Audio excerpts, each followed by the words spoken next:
அதற்கு பின்பு நான் மாம்சமான யாவர் மேலும் என் ஆவியை ஊற்றுவேன்.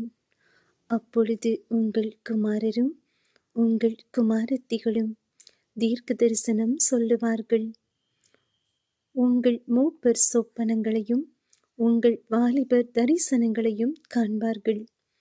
யோவேல் தீர்க்க தரிசன புஸ்தகம் 2ஆம் அதிகாரம் வசனங்கள் 28 முதல் 32 வரை. அதற்கு பின்பு நான் மாம்சமான யாவர் மேலும் என் ஆவியை ஊற்றுவேன். அப்பொழுது உங்கள் குமாரரும் உங்கள் குமாரத்திகளும் தீர்க்க தரிசனம் சொல்லுவார்கள்.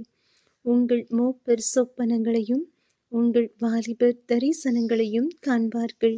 ஊழியக்காரர் மேலும் ஊழியக்காரிகள் மேலும் அந்நாட்களிலே என் ஆவியை ஊற்றுவேன். வானத்திலும் பூமியிலும் இரத்தம், அக்கினி, புகை ஸ்தம்பங்களாகிய அதிசயங்களை காட்டுவேன். கர்த்தருடைய பெரிதும் பயங்கரமுமான நாள் வரும் முன்னே சூரியன் இருளாகவும் சந்திரன் இரத்தமாகவும் மாறும். அப்பொழுது கர்த்தருடைய நாமத்தை தொழுது கொள்ளுகிறவன் எவனோ அவன் இரட்சிக்கப்படுவான். கர்த்தர் சொன்னபடி சீயோன் பர்வதத்திலும் எருசலேமிலும் கர்த்தர் வரவழைக்கும் மீதியாயிருப்பவர்களிடத்திலும் இரட்சிப்பு உண்டாயிருக்கும்.